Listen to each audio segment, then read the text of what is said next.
Welcome to the Redefining Strength podcast. Everything you need to succeed on your health and fitness journey, even the stuff you don't want to hear. Festive without the frenzy. We're talking navigating the holiday season so that you can have your weight loss goals and potentially your pumpkin pie too. I'm super excited to be joined by Coach Mika today, who may or may not be doing a contest prep through the holidays. We don't want her crying on Thanksgiving, but super excited to talk about how we can navigate the holidays and stay on track towards our goal. So thank you, Mika, for joining me. I'm so excited to be here. Thanks for having me. So you are a big holiday person. I have to own, I am very untraditional with the holidays and how we celebrate them. So I'm curious, what do you love most about the holidays? I think I never grew out of the magic. I clearly know there's no Santa, but I never grew out of that. So I even it's to the point where I have specific candles that I matched for specific seasons. So my kids have the memory and the smell. It's a whole thing. It's just magical. I can't help myself. So you love the holidays, and yet you're willing potentially to put that holiday love on hold to pursue specific goals. How do you navigate that personally, and how do you help clients navigate, the balance of something they love with something they want to achieve? So I don't necessarily think I'm putting it on hold, right? It's a level playing field. And I always tell my clients this whole program or teaching you how to eat is not about keeping you in a bubble, not about keeping you in a box. It's about eating in the wild. And the holidays is the wild frontier. So it's just teaching them you can, even if it's summer festivities, if you practice eating well in these situations, you will play. How you practice is how you play. You will do well in these high tense situations. So for me, I think it's more of I like structure. So when I am thinking about putting together this holiday function or whatever, but also having to know what I can eat, that's a thing I don't have to worry about. So that's helpful for me because that takes it off my plate. I don't have to worry about what I'm eating. I have a plan. I think that's really key to hit on because I think a lot of times we think about structure as being restrictive or, having to cut things out, but really it's not about that. It's about owning what you want, to give yourself the freedom to just embrace that and not feel guilty even for pursuing a specific goals. But if you are going to a party, let's just say you have been one to always indulge or you have a food pusher there. How do you navigate that while staying true to what you want? So several hacks, and I've been known to do these also, the things I give my clients, but I will also do this. Sometimes I'll have a protein shake before I go because I know that's going to help cause satiety. That's going to help me not to eat as many cookies as I might, right? Or I'll have my own dinner before I go, especially if I'm in prep. I have a specific thing I have to eat. That's cool. And then I will go there and not be hungry. So those are tactics I use. Those are tactics I have my clients use. And they work out really well because I think taking out the fear of walking into a party and going, what can I eat? What can I eat? And actually being at home and going, all right, I got this under control where I have control. There's a sense of security in that. And you can go into that party resting assured that you're not going to go over, and you can go have a good time and have a cookie. It's cool. If that cookie is your holiday, non-negotiable, right? Because I think it is also owning, what is truly important to us about these different events. And for you, what is important when you go to these holiday parties? What do you talk about with clients in terms of navigating, here are your non-negotiables, here's how you work them in? So 80-20 rule, right? Go to that party. Typically there's going to be a protein in a nice carb you should eat. Fill your plate up with that, but don't forget to have the thing that you want. It's when we start restricting and telling you that you can't have that is when you have it and then in abundance. So it's the 80-20 rule. Have fun, eat well, and then treat yourself. That's okay. Have a non-negotiable. If you say I'm going to go to this party and have 5 sugar cookies. Cool. Put it in your tracker. To make it fit, right? It's about eating in the wild. But that's planning ahead and giving yourself structure, which ultimately creates that freedom because there is no guilt. You're like, hey, I planned for this. No, maybe it wasn't exactly the calorie deficit or the macro ratio you needed or want most of the time. But just by planning that, you don't have that guilt, which I feel like is so often what sabotages us more. Now, the question is, when you want to reach a loftier goal, how much sacrifice do you have to be willing to make through the holidays to really achieve that? Because if you're in deep, like, contest prep, if someone's really trying to reach that next level of leanness and they've really struggled, there might be some more sacrifices involved. How do you determine if it's worth it to you? What's your why? And is it big enough? Do you really want it? Right? You have to really dive into yourself and go, is this really something I want to do? And remember that you're fully capable of doing it once you get your mindset on it. Also, leaning on my community, like my husband, my family, if they know I'm going through prep, they're very helpful. Leaning on my coach. I could text my coach that day and go, today is not a great day. And that coach will talk me through it. That's what we're here for. That's what I'm here for. Right. But also, it's one of those things where because I have a coach, I have guideline. It's like GPS, right? You don't know where you're going yet, but when you get in your car, that GPS is doing this thing because it doesn't know which way to turn. But once you have a route and you make a right, then it's like, all right, we're going this way. So it's just making sure that, yeah, I have a support system. And even if I don't, my coach has got my back. My coach has the plan. I'm going to trust my coach with that plan. I love that example of the GPS because I think with that too, you can trust it's going to give you the next turn. So often we get worried about like the turn towards the end of our, like, close to our destination. It's like, okay, but you're not there yet. So just focus on this first turn. So going into the holiday season, even before the holiday season, what can you do right now to build? And then you mentioned practicing as you want to play, right? Because if you practice differently from how you play, you're not going to play that way then. It's got to be that innate reaction. How does that really sort of manifest itself during the holiday season? It's practicing is just like anything else, right? If you want to be good at piano, you play. If for that big recital, if you want to get on stage and pose, then you have to do your poses in private, right? So that when you do get to that point, it's autopilot. It's easy because your brain and your body knows exactly what you need to do. So before the holidays, before things get nuts, when you are in situations which everybody has something crazy going on all the time, embrace that crazy. Because sometimes your life is just crazy. Like it just might be. There may not be a lull for a while. Embrace that crazy. Live in it, but make sure you're a priority in that crazy. Schedule yourself in the crazy. Make sure that you're eating enough to be able to handle the crazy or whatever it is. But if you can do that now, when it's just here, anything else is cake. It's literally cake. Anything else is easy. Icing on the cake, right? It's that bonus, but it's so true. Life is always crazy, and I think a lot of times what keeps us stuck is that we go into January with probably often more of a quiet time or a time more focused on goals because we've had the travel, we've had the holiday, right? So it is a more perfect time, a better time, an easier time to do things in our ideal version.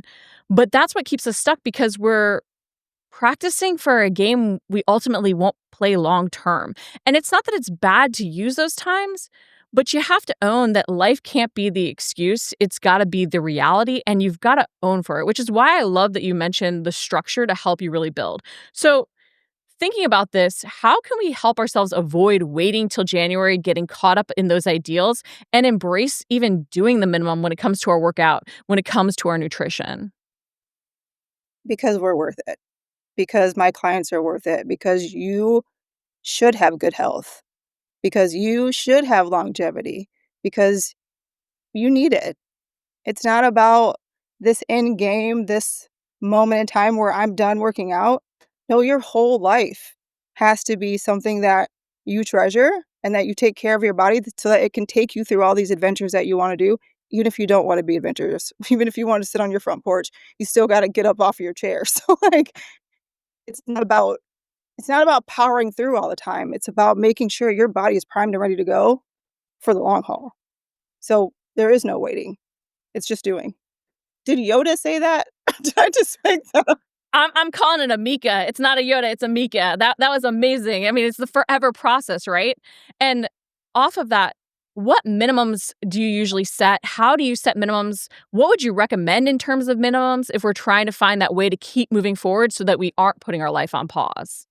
Yeah. So anything can be a minimum, right? Anything that kind of holds you true to like your goal or the plan. So typically for my clients, it's protein. Protein's the big one. We always talk about protein. If you can hit your protein that day, boom, that's a win. Everything else is fine. If you can drink your water that day, boom, that's a win. If you can get 10K steps a day, boom, that's a win. It doesn't have to be all or nothing all the time, just needs to be something. It does, and those little wins really stack, and they create that success mindset, that motivation.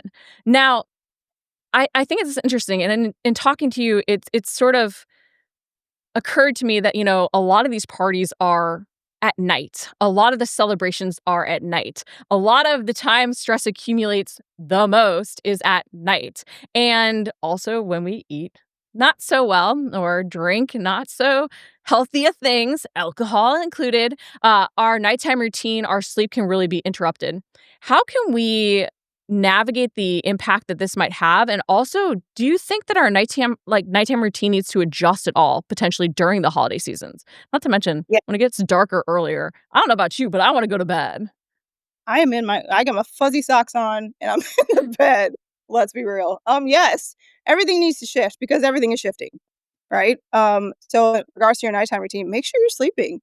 Even if that means if you can catch a quick nap before you go to that party, do it. If you can sleep in the next day, do it. If you have I call them the Bash Brothers, like I do, that wake up at 5 in the morning and you can't sleep in, make sure at least you take it easy.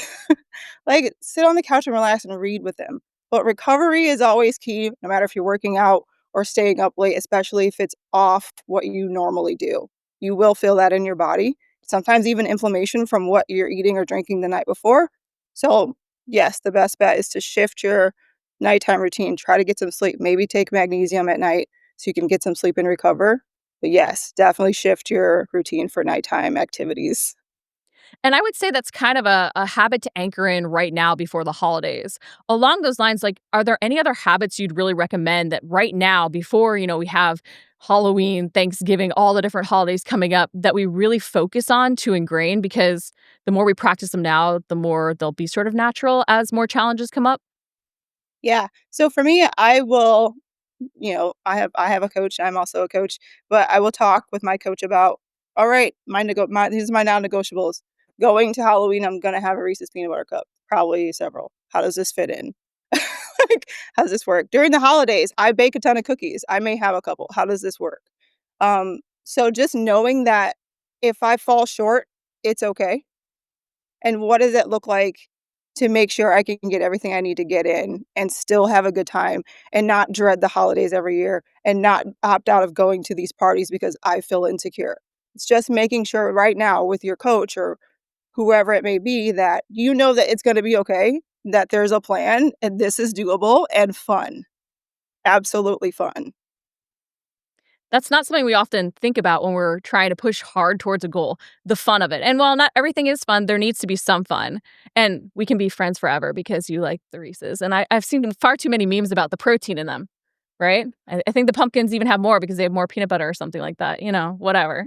But Yeah. off of that, I think it's really important that we own what matters to us and aren't afraid to let go of some of the things that we've done but that don't. How do you, like, navigate peer pressure when you used to do something and now you might be changing and someone else might see that and make a comment about it? I'm pretty harsh though, because if if you're my friend, you should be pliable as I change.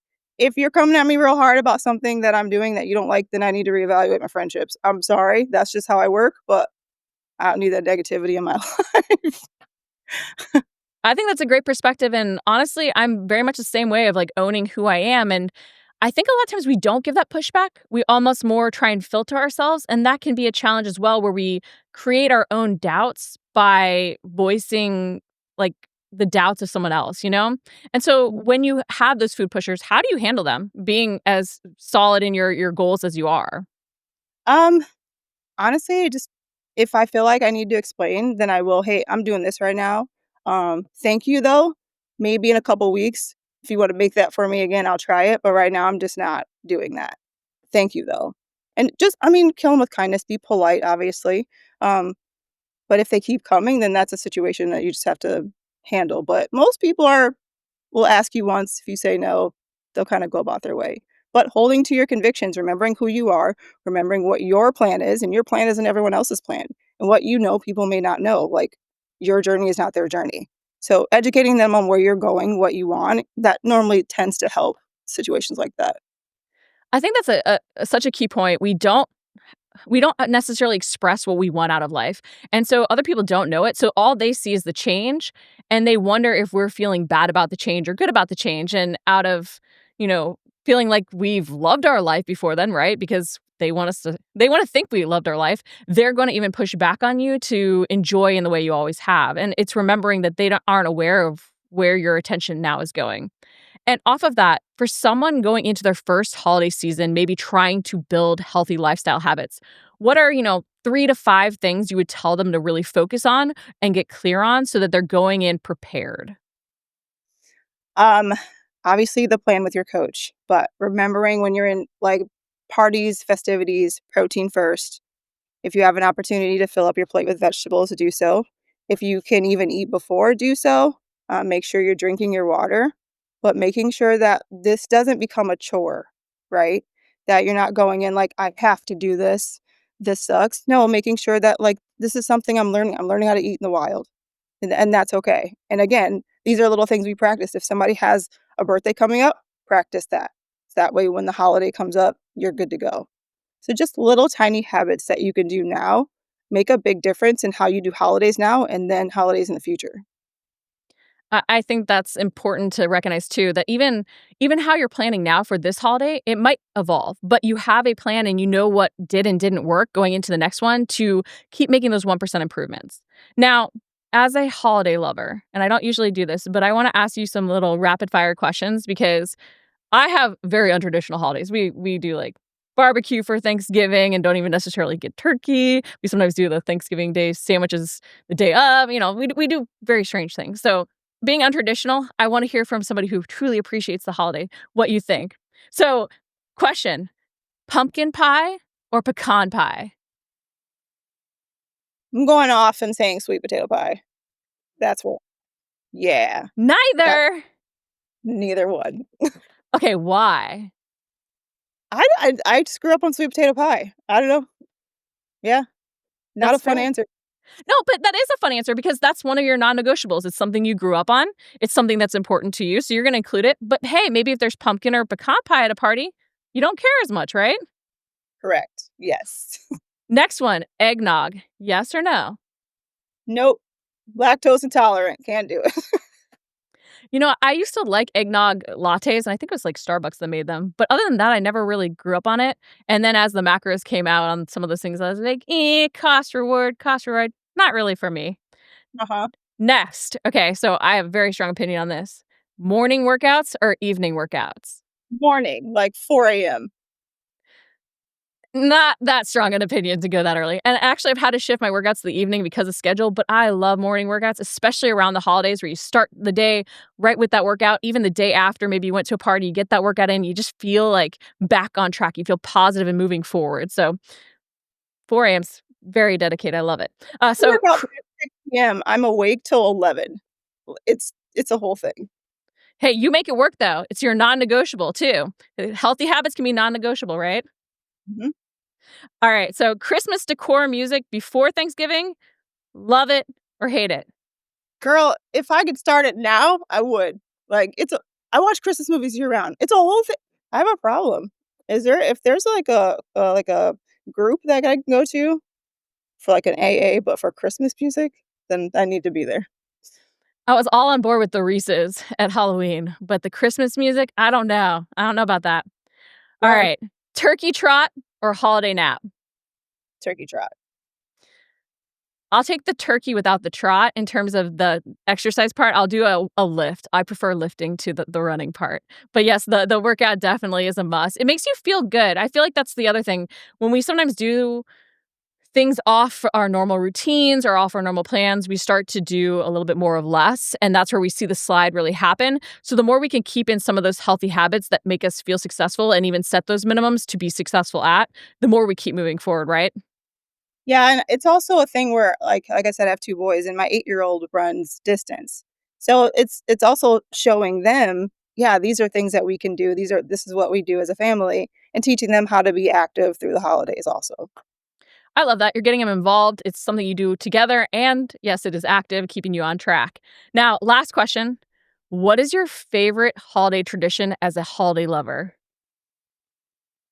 Um, For Thanksgiving, we typically don't make anything at home. We actually go to, like, the Great Wolf Lodge every Thanksgiving, and we go to a water park, and we have someone else make our food for us. That's what we do for Thanksgiving. I love that. It's the weird traditions that you make together, right, that are the best about the holidays. The boys love it. It's a lot of fun. I'll take my barbecue and be happy with that too, even if it's barbecue brisket instead of turkey. I would do that. We might have to add that one in this year. Thanks for that. You're welcome. Any closing thoughts, Mika, on how someone can make sure that they are staying true to their goals during the holidays, but also striking that balance? Just remember that your goals are your goals and you're an original, right? Remember how strong you are. Remember that this doesn't have to be hard, especially if you have someone like a coach that has your back.